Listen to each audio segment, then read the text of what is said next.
Nous allons chanter un cantique. Devant ta face, je m'incline. Jette sur moi ton regard compatissant. Amen. Voilà, que le Seigneur jette notre regard compatissant. Parce que ce qui est plus que l'or, ce qui est plus que l'or et l'argent, c'est quoi? C'est la parole. Amen. Vraiment, les gens courent derrière l'or, l'argent, les biens de ce monde. Mais, pour l'enfant de Dieu, tout est empaqueté dans la parole. Amen. Tout ce qui peut rendre un homme heureux, tout ce qui peut faire donner la joie à l'homme, tout ce qui peut donner vraiment le bonheur terrestre et éternel, c'est la parole.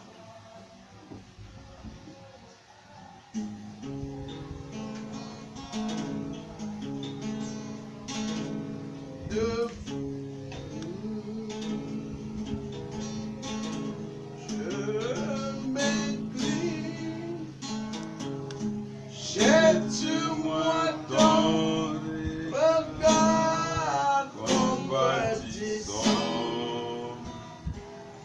en ce ma volonté déçue, et prends le contrôle de tout mon âme.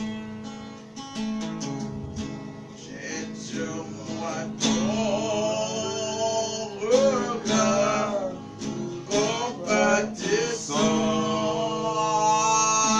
compatissant, jette-moi ton regard compatissant,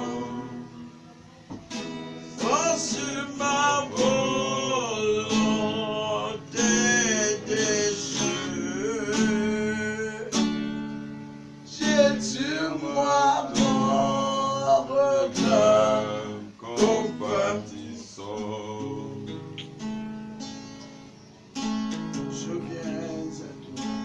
Je viens à toi, je viens à toi, chantez, je viens à toi, tel que je suis, oui, je viens à toi, je viens à toi, je viens à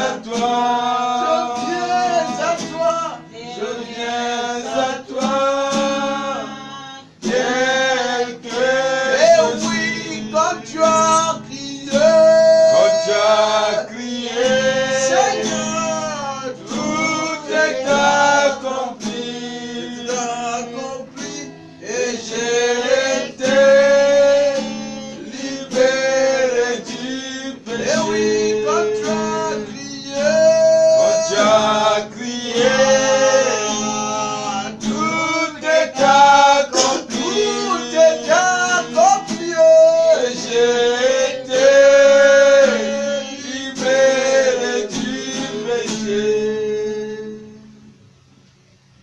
Nous allons parler au Seigneur avant l'écoute de la parole. Comme nous l'avons déjà parlé au départ, nous l'avons invité. Il est notre invité d'honneur. Il n'est pas venu nous assister. Amen. Il n'est pas venu voir comment nous prêchons, comment nous louons. Mais il est venu, nous l'avons invité pour qu'il entre en scène. Amen. Pour que tout ce qui se fait ici soit fait par lui. Amen. Lui qui a dit, sans moi, vous ne pouvez rien faire. Alors qu'il puisse prendre l'autorité. Et que quand nous partons d'ici, que nous puissions dire comme Cléopas et son ami, nos cœurs ne brûlaient-ils pas lorsqu'il était en train de prendre les Écritures et nous les expliquer. Nous allons prier. Seigneur, moment glorieux, oui. Dieu de gloire, Dieu de bonté, Moment glorieux, de oui. miséricorde, Des moments glorieux, Dieu nous avons. d'Abraham, le Dieu Mais d'Isaac les moments et le glorieux, Dieu c'est d'Israël. d'abord. Tu es le Dieu Seigneur, de pour nos nous, c'est une pères, tu es reconnaissance le Dieu que nous des exprimons. apôtres, Seigneur. Tu es le Nous Dieu exprimons des notre prophètes, reconnaissance. le Dieu des apôtres, Savoir que, Seigneur, le Dieu Tu as Le temps envoyé le du message soir. en ce temps de la fin. Oh Seigneur, Seigneur, tu n'as pas changé. l'ouest, Dans l'Ancien Le Testament, matin. dans l'Ancien temps, l'est, les hommes venaient à toi, le Fils de l'homme t'invitaient était venu et tu là-bas. rentrais en scène. Il était venu Seigneur, apporter nous le aussi message ce matin, nous pour, t'invitons pour que tu puisses pour rentrer en bâtir scène. l'église. Nous te demandons, Père, Oui, comme nous te l'avons dit, tu demandons avais dit déjà que je que tu puisses bâtirai. placer le sang Toi-même, tu étais au-dessus encore de là, chacun toi le de Fils de nous l'homme. ici. Un Pour pardonner prophète nos péchés, oint, nos Dieu fautes, en nos chair iniquités. oint, Ne apporte nous le regarde message aux pas gens de à l'Est. travers nos péchés, Parce que nos l'œil fautes, nos devrait être le iniquités. messager de la Nous première regardons à heure. travers le sang Seigneur, que Christ a versé et au tu as Calvaire. donné le message. Seigneur, nous venons pour Après, t'adorer. tu es allé à la Nous venons croix. pour t'écouter. Après la Nous croix, venons tu as pour sauvé. communier avec Tu toi. as sauvé Nous toutes les venons pour que générations. tu nous Tu as parles. sauvé tous Nous les venons élus. pour que tu nous Et sauves. Seigneur, le jour Nous de la venons pour que Pentecôte, tu tu nous as bâti purifies. l'église. Nous venons pour que Oui, tu nous c'est le remplisses jour de du la Saint-Esprit. Mais Seigneur, Seigneur, nous avons n'oublie pas besoin de toi. que nous aussi, Ouvre ta bouche nous avons et reçu. et Nous t'avons prononce reçu. un Car mot tu avais pour dit, chacun de nous. vers le Et soir, cela la nous lumière sera paraîtra. bénéfique, Toi qui cela avais nous dit que tu sera, es nous la sauvera lumière la du monde, vie. Seigneur. Seigneur, prononce Tu es ta venu au parole. soir. Dis quelque Tu chose as pour nous ce tellement matin. rayonné. Et que cela Et puisse le monde changer entier a nos vies. vu ta lumière. Pardonne-moi. Comme le prophète, Pardonne-moi, le frère, prophète Jean pardonne ma soeur. l'avait dit. Pardonne-moi. Le prophète Jean Tu connais l'avait nos dit. besoins. Là-bas, Tu connais nos sous les- besoins. Tu avais parlé Seigneur, au prophète réponds à Jean. nos Tu besoins. lui avais montré la Parce lumière que du nous soir. sommes un peuple dont La le besoin. seconde venue Nous avons du Fils besoin de de l'homme. la vie. À Nous avons l'ouest, besoin de la au paix. soir, Nous avons besoin de la aux gens protection. de l'ouest. Nous avons Mais besoin le but, Seigneur, salut. c'était d'apporter Nous avons besoin le aussi message pour du mariage, restaurer Père. cette Nous avons Pentecôte, besoin aussi cette église. de ta Et Seigneur, bénédiction. voilà Nous que avons tu nous as besoin donné de toi. nous avons déjà Alors, reçu le Père, message apprends-nous à nous et la attendre à promesse. toi. Et maintenant, Pour que nous Seigneur attendions Jésus, à toi, Seigneur. nous voulons maintenant Apprends-nous. de cette Pentecôte. Apprends-nous, Le Seigneur. quai de minuit est Et venu nous annonce-nous dire, ta parole. sortez, quittez le désert, traversez le Jourdain et entrez dans le pays. Et nous sommes entrés dans le pays, là où on reçoit le baptême. Ce baptême de feu et du Saint-Esprit, comme le prophète Élie, Jean-Baptiste l'avait dit que il vient pour vous baptiser du feu et du Saint-Esprit. La même promesse subsiste, c'est la promesse de la moisson. Seigneur, l'église était mûre à la Pentecôte, mais le grain de blé qui était mûr n'était pas récolté. Tu avais utilisé le même grain pour ensemencer. Parce que, Seigneur, d'après Jean-Baptiste, la récolte allait se faire au temps de la fin. Et maintenant, nous sommes là. Les grains de blé, maintenant, qui sont en train de mûrir au soleil. Seigneur, ces grains de blé doivent déjà maintenant être amassés.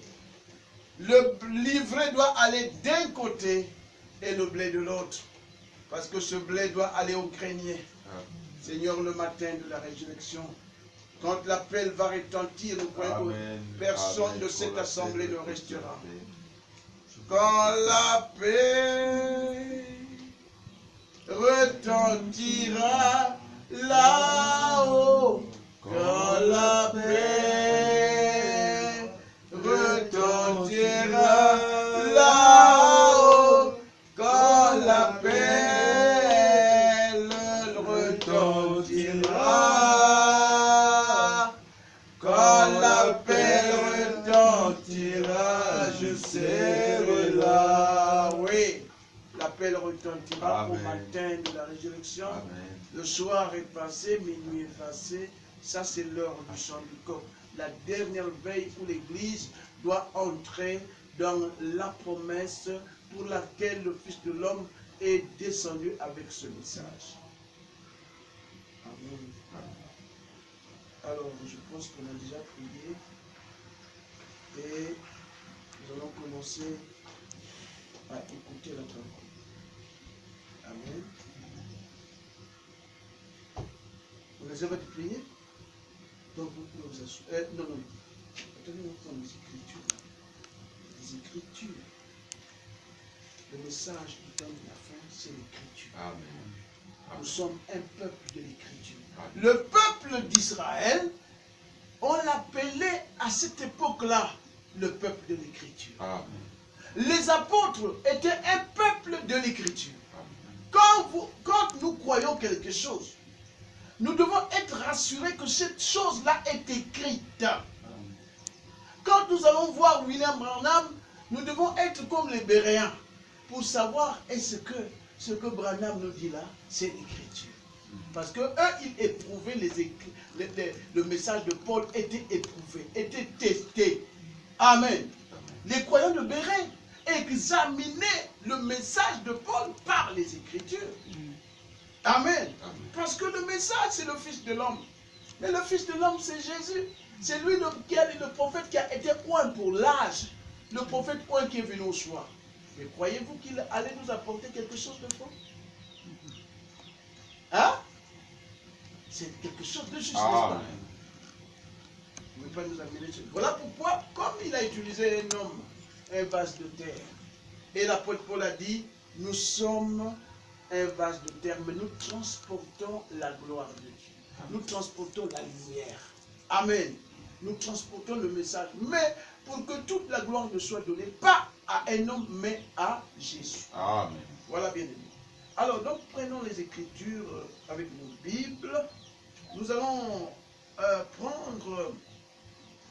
Il y a tellement d'Écritures qui parlent de la bataille. N'oubliez pas que c'est la grande bataille jamais livrée. Amen. Alors, allons-y. Nous allons prendre...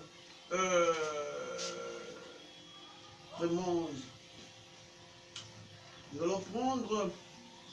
Allons d'abord, voyons d'abord ce qui est dit dans 1 Timothée 1. N'oubliez pas que c'est la plus grande bataille jamais livrée qui continue. Amen. 1 Timothée 1. Amen. 1 Timothée 1, bien-aimé. 1 Timothée 1, 18. 1 Timothée chapitre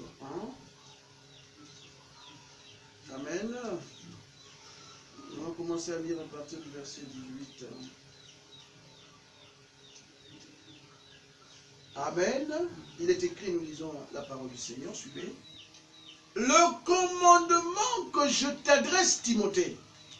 Nous aussi, nous sommes des Timothée. Amen. Amen. Notre Paul, c'est William Marion Branham. Amen. Et nous sommes des Timothée. Et ici,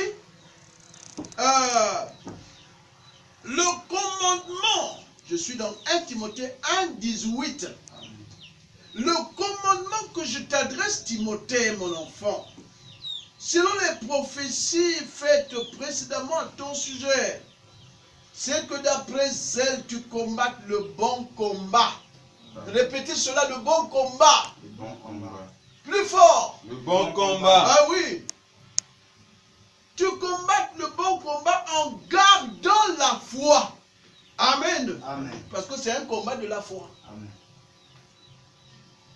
Et une bonne conscience. Cette conscience, quelques-uns l'ont perdue. Et ils ont fait naufrage par rapport à la foi. Il y a des gens qui ont perdu la foi. De ce nombre sont Hyménée et Alexandre, que j'ai livré à Satan afin qu'il apprenne à ne pas blasphémer. Que Dieu bénisse la lecture et l'écoute de la parole. Veuillez vous asseoir.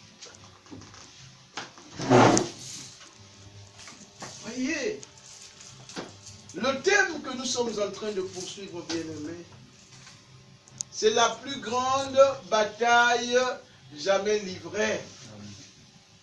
William Branham à son époque disait que la bataille fait rage. Oui, quand le Seigneur descend sur la terre, Amen. Amen. C'est là où se déclenche la guerre. Si Jésus n'est pas à l'œuvre, il n'y a pas la guerre. Bon, même si on peut parler de la guerre, oui, il y aura la guerre. Les royaumes de la terre sont en guerre, les familles sont en guerre. Nous voyons la guerre partout.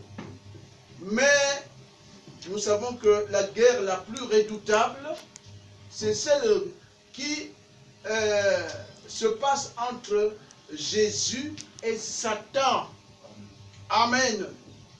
Jésus et Satan sont en guerre. Amen. Jésus et Satan sont en guerre. L'église de Dieu et l'église de Dieu et l'église de Satan sont en guerre. La puissance de Dieu et la puissance du diable, ces deux puissances sont en guerre. Amen. Amen. Amen. Dieu et Satan sont en guerre. Mais cette guerre, si nous prenons comme c'est la guerre est partout, nous voulons mettre l'accent sur, parce que c'est la guerre entre Dieu et Satan qui a amené le monde en guerre. Les hommes aujourd'hui sont en guerre les uns les autres, ce qui n'est même pas recommandé. Amen. Dieu ne veut pas que un homme attaque un autre.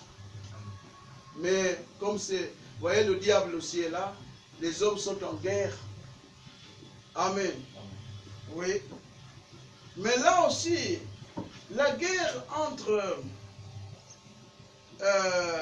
les hommes, mais bien aimé, vous devez comprendre aussi que dans l'église du Seigneur, nous sommes en guerre. Mais cette bataille est spirituelle. Amen. Amen. Tu peux attaquer ton frère. Amen. Amen. Tu peux attaquer un catholique, un protestant. Vous voyez même c'est dans le message. Comme on attaque. C'est-à-dire que si tu as le ainsi dit le Seigneur. Amen. Amen. Et que tu écoutes ce qui est faux. Quand tu vas corriger cela, c'est une guerre. N'est-ce pas vrai? Amen. Allons-y dans 1 Timothée, bien-aimé, vous allez voir. La guerre est partout. Amen.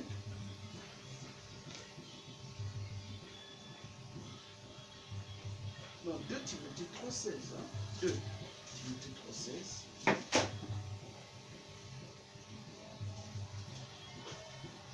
Tu peux lire, hein? Faut lire fort, là. 2 Timothée 3,16. Toute écriture est inspirée de Dieu. Matonoko nyonso katukaka na nzambi Et utile pour enseigner, yakele funu na kulonga pour convaincre, na kuconvaincre pour corriger, sam na kukorige pour instruire dans la justice, sam na kulonga na kati ya maweta afin que l'homme de Dieu soit accompli. samuti muntu ya nzambi kuvanda mutu ya kulunga Et Amen. propre à toute bonne œuvre. yanvanda mutu kena lulendo ya kusala mavanga ya mbote. Amen. Amen. Tu peux t'asseoir, bien. Amen. Les Écritures, ce sont des armes. Amen. Amen. Amen. Donc vous voyez que c'est cela, bien aimé. L'écriture avec l'écriture, le combat, la guerre de tout le temps, la guerre au ciel, la guerre sur la terre, la guerre dans le jardin d'Éden a été toujours la guerre des Écritures. Comment le diable était-il entré dans le serpent pour aller attaquer Ève? Mais il est allé avec l'écriture, non? N'est-ce pas, frère? Amen. Et Ève a succombé parce qu'elle a abandonné l'écriture. Jésus et Satan dans le désert, c'était une guerre des Écritures. Amen. Vous voyez, Satan, Dieu parle, et Satan vient pour pervertir. Il reste là avec le message. Il est toujours sur la même longueur d'onde que Dieu. Il répète ce que Dieu a dit. Mais que fait-il? Il ajoute, il retranche, ou bien il met un raisonnement pour faire dévier la chose.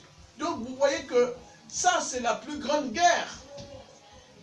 Amen. Vraiment c'est la plus grande guerre. Voilà pourquoi beaucoup, même les païens, quand ils voient les chrétiens en guerre, se disent, oh, Mais tous sont des chrétiens. Mais pourquoi ils ne se comprennent pas? Pourquoi ils se querellent, se disputent, ne s'entendent pas, se divisent les uns là-bas, les autres? Pourquoi ils ne peuvent-ils pas se comprendre? Mais il y a une guerre. Amen. Il y a ceux qui ont la révélation. Il y a ceux qui n'en ont pas. Amen. Et maintenant, comme on vient de nous dire ici que toute écriture est inspirée de Dieu, utile pour enseigner, pour convaincre. Vous voyez, même pour convaincre quelqu'un là-bas, c'est la guerre aussi. Quelqu'un, quoi, vous êtes en train de parler, quelqu'un, ah, il dit, moi, oui, tu parles là, mais moi, je ne te crois toujours pas. Mais avec quoi, s'il ne croit pas, c'est une guerre. C'est qu'il rejette la parole. Mais comment tu vas faire pour que lui croie? Il faut le convaincre. Tout ça, c'est la guerre. Les fausses doctrines, dans le message, c'est plein, c'est plein, c'est plein, c'est plein. Vous voyez la brochure sur le mariage divorce que j'ai ici. Hein? Vraiment, si on peut prendre tous les pasteurs là-dedans, sur le mariage et divorce, vous verrez que c'est une guerre. Amen. Mariage divorce seulement. Sur ce que Branham a dit, et pourtant tout le monde dit, tous nous croyons que Branham est le messager de l'âge. Mais pourquoi on ne peut même pas s'accorder? Mariage et divorce. Amen. Amen. Pourquoi ne peut-on pas s'accorder? Pourquoi? Pourquoi ne peut-on pas s'accorder sur oh non, nous croyons? Les gens, pourquoi ne veulent-ils pas se taire quand sur tout ça? Le frère Branham pouvait dire, je vous ai dit ainsi dit le Seigneur d'un bout à l'autre.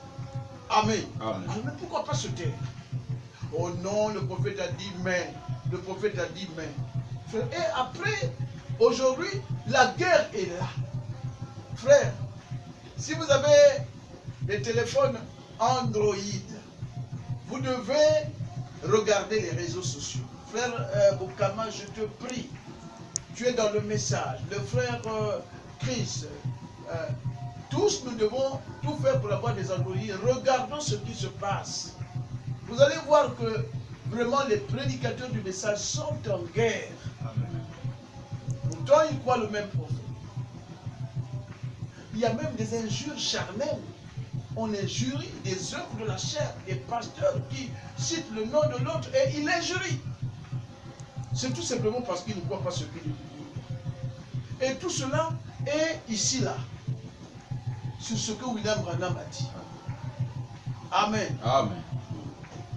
Ah, bien-aimé, cet âge. Et bien-aimé, vous devez savoir les points sur lesquels les gens ne s'accordent pas. La révélation de cette chose. Ça, je vous prie d'aller sur YouTube. Achetez votre Android.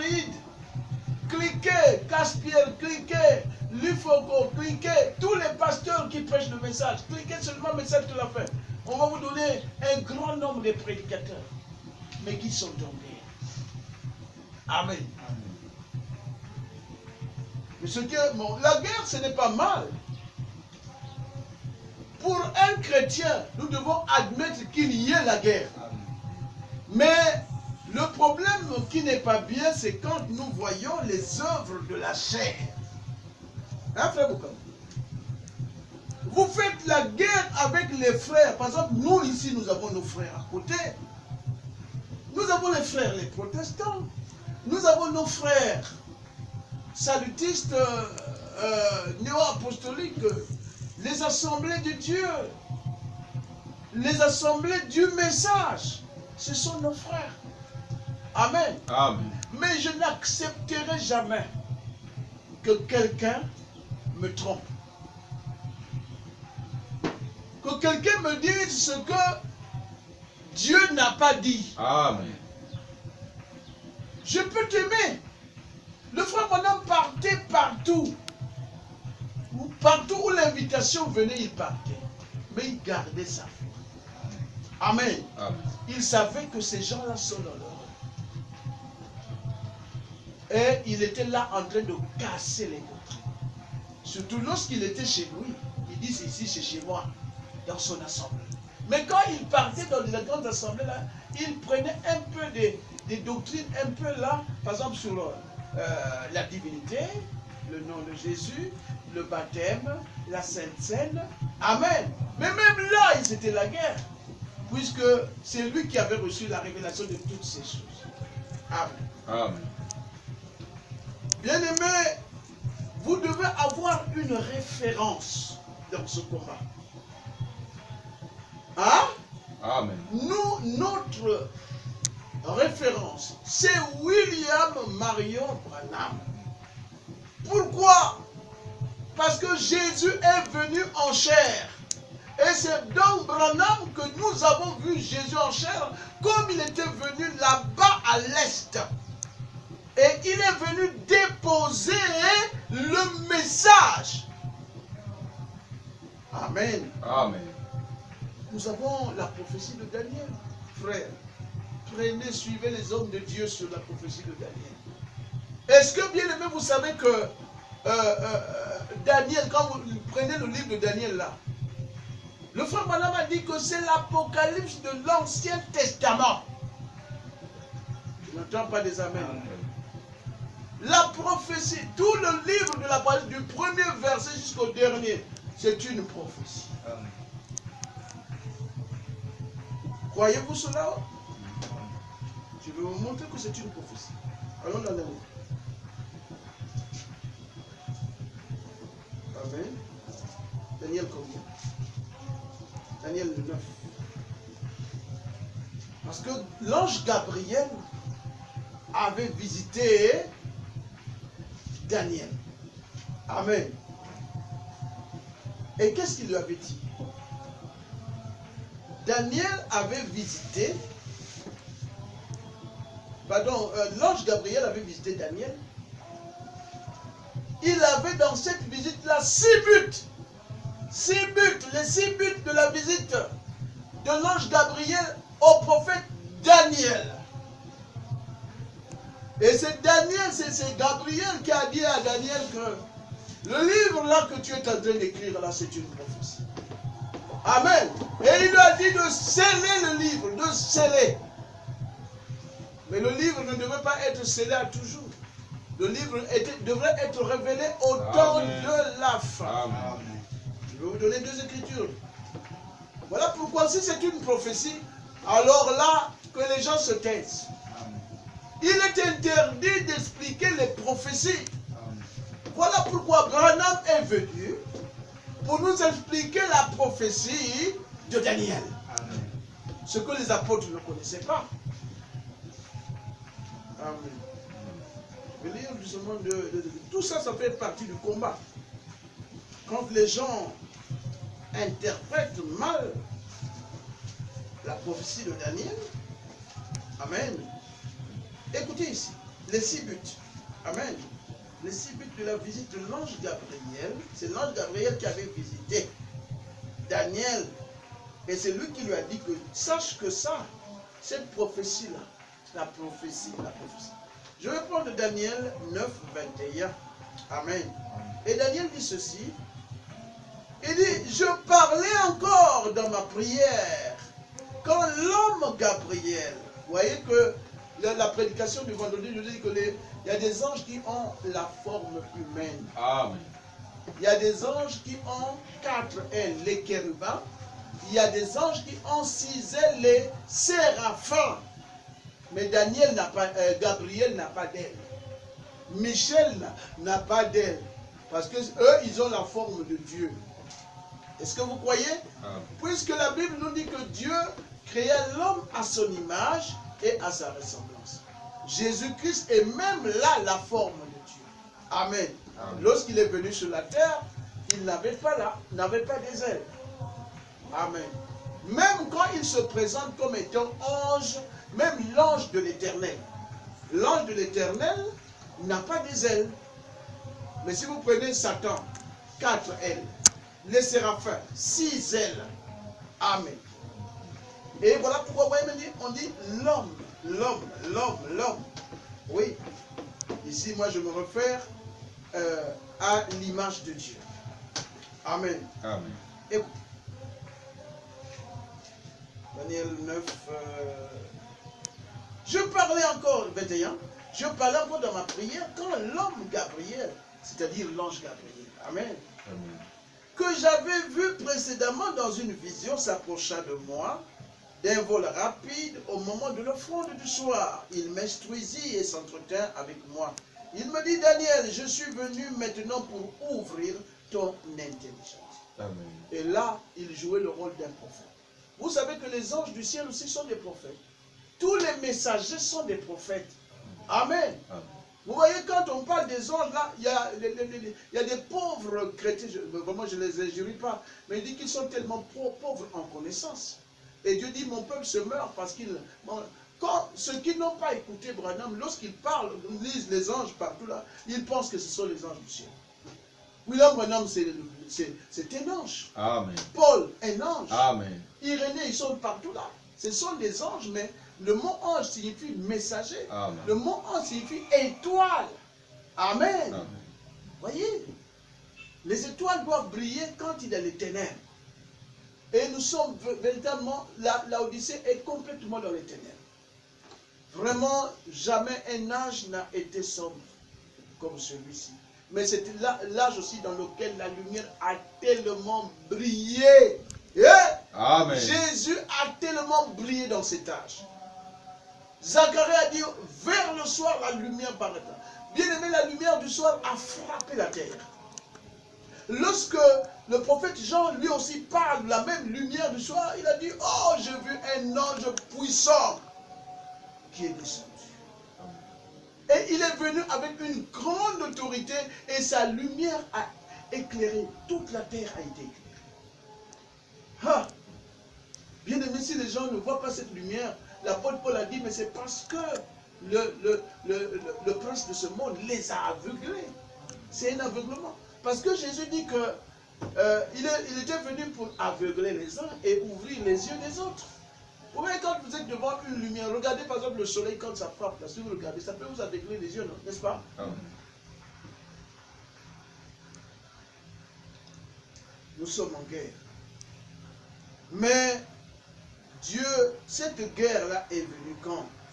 Cette guerre-là est venue quand Jésus-Christ, le Fils de l'homme, est venu la seconde fois à l'ouest et il a donné son message. Il a révélé tous les mystères écrits à l'homme qu'on appelle Branham.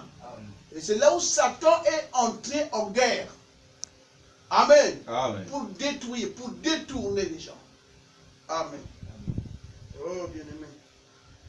Amen. Je vais lire. C'est juste pour vous dire que c'est une prophétie. Daniel, lorsque tu as, l'ange Gabriel parle à Daniel, dit, lorsque tu as commencé à prier, la parole est sortie et je viens pour te l'annoncer, car tu es un bien-aimé. Vous voyez, bien-aimé. Parce que Daniel aussi c'est un prophète, Gabriel aussi c'est un prophète. C'est des bien-aimés. Amen. Tu es un bien-aimé. Sois attentif à la parole et comprends la vision. Voilà. Les prophètes, leur travail, c'est le message qu'ils apportent, c'est toujours en vision. Lorsque tu as commencé à prier, la parole est sortie et je viens pour te l'annoncer. Car tu es un bien-aimé. Sois attentif à la parole et comprends la vision. Amen. Écoutez maintenant, là où les hommes, que Dieu me pardonne, là où les hommes de Dieu sont en train de mordre la poussière. Amen. Ils sont en train de mordre la poussière parce que c'est la guerre. Vous voyez quand les gens se battent sur le ring, où les gens, les boxeurs sont sur leur champ de bataille, le ring c'est les boxeurs, non?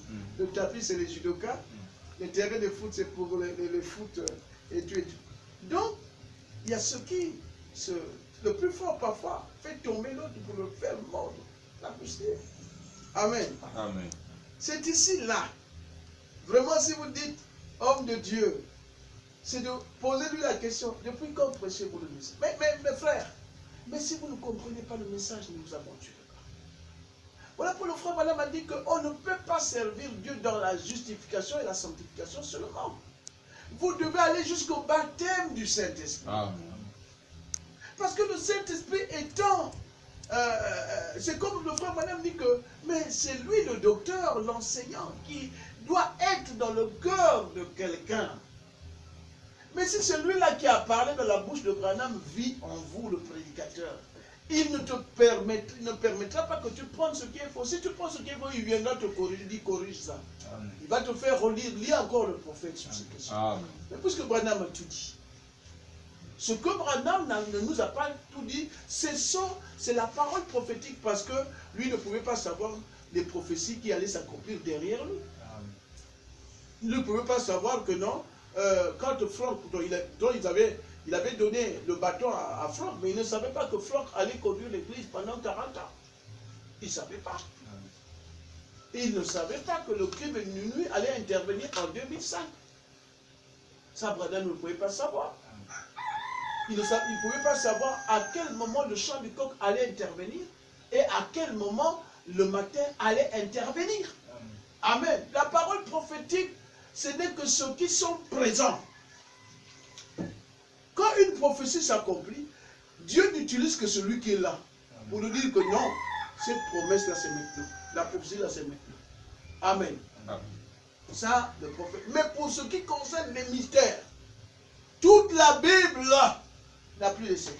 Amen. 2 secrets seulement. Les 7 tonnerres et le 7e sceau. Par là aussi, prenez 7 tonnerres et le 7e sceau. Vous allez trouver des faux pasteurs là. Mais si tu prends ce qui est faux, sur ce que déjà Dieu a dit, mais tu es faux. Vraiment, peut-être c'est dur, mais nous devons le dire. Puisque la Bible dit qu'il s'élèvera des faux prophètes. Donc, faux prophète à Gokéninan. Mais c'est là il y a la guerre. Faux prophète à Gokéninan. Celui qui dit que le 7e sceau est révélé. Celui qui dit que les 7 tonnerres sont les 7 sceaux. 7 tonnerres égale 7 sceaux. Voyez-vous comment? Les 7 sceaux sont écrits. Les 7 tonnerres ne sont pas écrits. Amen. Mais les 7 sceaux ont été expliqués. On ne peut pas prêcher sur ce qui n'est pas écrit. Voilà ce que le diable fait. Oh non, mais les 7 tonnerres, c'est tous les messages. Non, non, non. Non, monsieur. Le message est sorti de la révélation de 7 sceaux et les 7 sceaux sont écrits. C'est 7 mystères. Le frère Branham a dit 7 mystères voilent le livre. Tu as dormi la veillée aujourd'hui. Tu somnoles trop là. À peine là tu commences à se dire, tu risques de ne pas écouter la parole. Tu t'es la veillée. Ah, tu somnoles trop là. Amen. Amen. Voyez-vous bien aimé? Donc les 7 tonnerres ne sont pas les 7 sceaux. Oh non, vous ne voyez pas, moi je prêche les 7 tonnerres. Mon Dieu, faux prophète. Ce n'est pas une insulte. Hein. La Bible dit que car il s'élèvera des faux prophètes. Amen. Mais comment les connaître? Regardez, même les Béréens voulaient savoir si l'apôtre Paul était véritablement un vrai prophète de Dieu. Il faisait des miracles, il voyait tout ça, il dit oui, tout ça je vois. Mais parce que l'évidence d'un vrai prophète, ce n'est pas les miracles. Amen. Les miracles partout se font. Même jusqu'aux féticheurs, même jusqu'aux... Tous les chrétiens peuvent. Mais là. Le frère Branham dit ici, je vais vous dire quelque chose que le frère Branham dit sur le test. Comment tester? C'est une guerre. Amen. C'est une guerre. Et comme c'est une guerre, les enfants de Dieu, les Béréens, il faut tester l'homme de Dieu. Amen. Parce que l'homme de Dieu peut te prêcher jusqu'à 90% du message révélé. Mais s'il ajoute les 10%, faux prophète. Frère, mon Dieu, allons dans William Branham. Dans exposé l'âge de Pergame. Amen. Amen. Dans l'âge de Pergame, William Branham nous dit que vous devez faire le test. Faites-le passer. Et écoutez ce qu'il dit à la page 168. William Branham dit ceci. Je suis au paragraphe, je vais lire le paragraphe 2 et le paragraphe 3. Suivez bien. La guerre. Mais que nous voyons à notre époque, il y a des foules entières qui manifestent des signes. Vous entendez ça? Au point que nous avons une génération de chercheurs de signes. Voilà, voilà. Il n'y a pas de miracles là-bas, donc chez Joseph Mouniabi, il n'y a pas de miracles, je ne veux pas. Je ne veux que quoi il y a mon connu. Amen. Hey, vous voyez, génération des chercheurs de signes. C'est que vraiment, déjà, la motivation des chrétiens du temps de la fin, c'est une fausse motivation. Mais la parole elle-même n'est pas ainsi. La révélation n'est pas ainsi. Amen. William Branham n'est-il pas ainsi? La nuée qu'on a filmée ne sont pas-ils des signes? Alors, mais les signes, écoutez, ils cherchent des signes au point que nous avons une génération de chercheurs de signes qui connaissent peu, sinon rien de la parole. Amen. Amen. Ils connaissent peu. On ne doit pas connaître peu. Parce que nous sommes dans l'âge de la stature des hommes parfaits. Amen. Amen. Amen. Les hommes doivent être parfaits, une connaissance parfaite. Amen. Amen. Amen. Nous devons avoir une connaissance parfaite des Écritures. Qui connaissent peu, sinon rien de la parole ou d'un véritable mouvement de l'Esprit de Dieu. S'ils voient du sang, de l'huile et du feu, ils sont contents. Peu importe ce que dit la parole, ils soutiendront n'importe quel signe, même des signes contraires à l'Écriture. Mais Dieu nous en a avertis dans Matthieu 24. Il a dit que dans les derniers jours, les deux esprits, c'est quel esprit bien? Ah! Amen. Les deux églises. Dans le message, il y a deux églises. Elles sont là. Les deux esprits sont là. Les deux royaumes sont là. Les deux puissances sont là. Dieu et Satan sont là. Croyez-vous cela? Puisqu'il dit que, écoute ce qu'il dit ici. Il dit que les deux esprits seraient tellement proches que seuls les vrais élus feraient la différence. Voyez-vous là où se trouve le combat? Hein, frère Boukama? Le combat, c'est celui qui sait faire la différence entre le ainsi dit le Seigneur Amen. et ce qui n'est pas le Amen. ainsi dit le Seigneur. C'est encore celui-là qui sait qu'on ne doit pas ajouter, on ne doit pas retrancher à la parole écrite. Ça c'est la base, la base, la base. Avant que la révélation ne vienne, nous devons savoir qu'on ne doit pas ajouter, retrancher et renier l'écriture.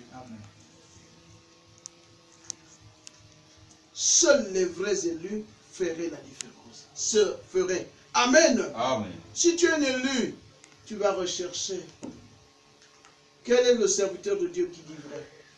Quand vous allez sur les YouTube, dans les réseaux sociaux, là-bas on présente même des télévisions où tous les débats sont là sur le message. Frère, on veut savoir, les deux pasteurs là, ils sont sur le mariage divorce, ils sont sur la prophétie de Daniel, ils sont sur les sceaux, ils sont sur le livre de l'Apocalypse, ils sont sur le mariage de divorce, ils sont sur le nom du Seigneur, ils sont sur la Sainte Seine, ils sont sur le baptême d'eau. Mais qui dit vrai, mais qui dit faux?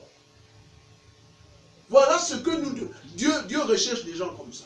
Nous devons être comme ça, qui dit vrai, qui dit faux. Mais il faut soi-même avoir l'Esprit de Dieu. Amen. Amen. Oui, oui. Et le frère Branham dit ici, il dit que dans les derniers jours, les deux esprits dans le message, et déjà si il y a des catholiques, il y a une maison d'Ayan que vous-même mangez mon message, mais moi je sais déjà que tu es faux. Là-bas, quelle guerre, il n'y a même pas match là. Voilà pourquoi le frère Branham a dit que Dieu n'a jamais choisi une dénomination Amen. pour qu'il y ait guerre là-bas. Puis les dénominations appartiennent à Satan. Les dénominations sont pour le diable. Et qu'est-ce que Dieu va faire là-bas? Il est à la porte, il appelle. Si quelqu'un sort, il peut venir à la parole. Venez à moi. Vous tous ceux qui ont rejeté Branham comme étant le prophète, tous ceux qui ne croient pas que le Fils de l'homme est déjà venu. Surtout cela, allez, le monde en l'envers.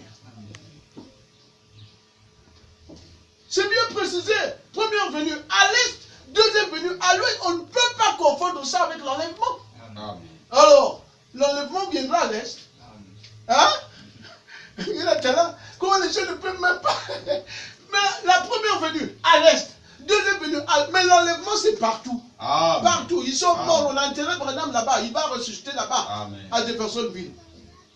La Bible dit ils viendront du nord, du sud, de l'est et de l'ouest. Et s'asseyeront au ciel. Amen. Amen. Voilà. Ça, c'est l'enlèvement. Mais pour la venue du Fils de l'homme, il n'y a que deux points cardinaux qui sont suscités. L'est et l'ouest. Alors, pourquoi les gens ne peuvent pas voir que non, quand on leur dit que le Fils de l'homme allait venir à l'ouest, lui-même il avait dit c'est à l'ouest que je viens. Amen. Alors pourquoi ne pas voir ça? On est aveugle, c'est qu'on n'est pas élu, on est séduit, on est trompé. Et ce combat-là, c'est dans le message. Mais les dénominations, non, non, non. Mais Jésus va faire quoi là? Il va aller chercher quoi? Quand la pluie tombe, l'ivraie aussi a besoin de l'eau. Il a besoin du soleil, il a besoin de tout ça. Vous voyez pas? Mais le combat, le vrai combat, c'est dans le message. Parce que c'est ici, c'est ici, c'est ici.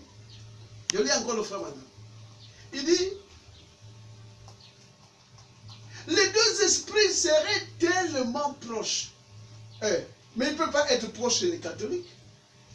Dans les dénominations. Amen. Puisque déjà, quand la lumière du soir a brillé, le Fils de l'homme a crié, a dit, sortez du milieu d'elle, mon peuple. Amen. Amen. Oui, donc le combat n'est pas là-bas. Il est à la porte, il a appelé. Et nous sommes les fruits, nous sommes les élus qui étaient dans les dénominations.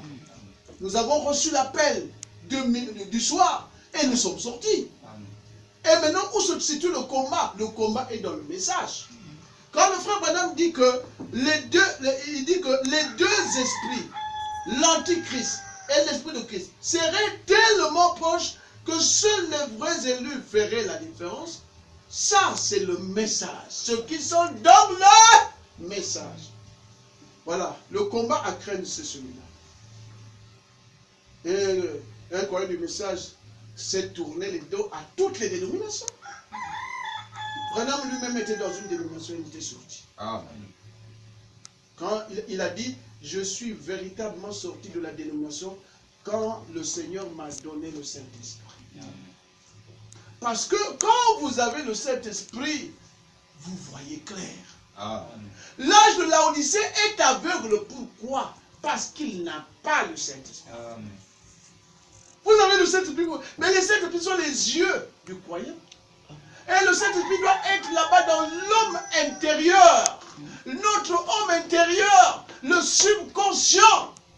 Cet homme-là qui n'est pas matériel. Cet homme que Dieu créa le premier. Hein? Genèse 1, 26, 27. Donc c'est dans le message qu'il y a vraiment. Mais malheureusement, qu'est-ce que nous constatons? La guerre des Écritures est devenue, nous voyons les œuvres de la chair. Les œuvres de la chair. Insultes, injures, outrages, on cite le nom, oh, un tel, comme ça, comme ça, comme ça, comme... Non, non, non. Si l'autre a dit quelque chose qu'il faut, dites seulement que non. Ce qu'il a dit, c'est faux. Voici la vérité. Voilà, voilà comment doit se passer la guerre, dans l'amour. Parce qu'effectivement, c'est par là aussi qu'on reconnaît les enfants de Dieu et les enfants du diable. Les enfants du diable, lorsqu'il connaît quelque chose, il devient orgueilleux. Or, la révélation ne rend pas quelqu'un orgueilleux. Amen. Le frère Franck disait que si vous avez la révélation, vous serez humble. Et vous aurez besoin de communiquer ce que Dieu vous a révélé avec les autres. L'humilité. Mais si tu deviens orgueilleux, oh non, eux là-bas, oh moi, oh, tu commences à dire moi, toi. Et c'est là où l'apôtre Paul a dit, qu'est-ce que tu as que tu n'as pas reçu? Et si tu l'as reçu gratuitement sans rien payer, pourquoi tu veux t'enorgueillir?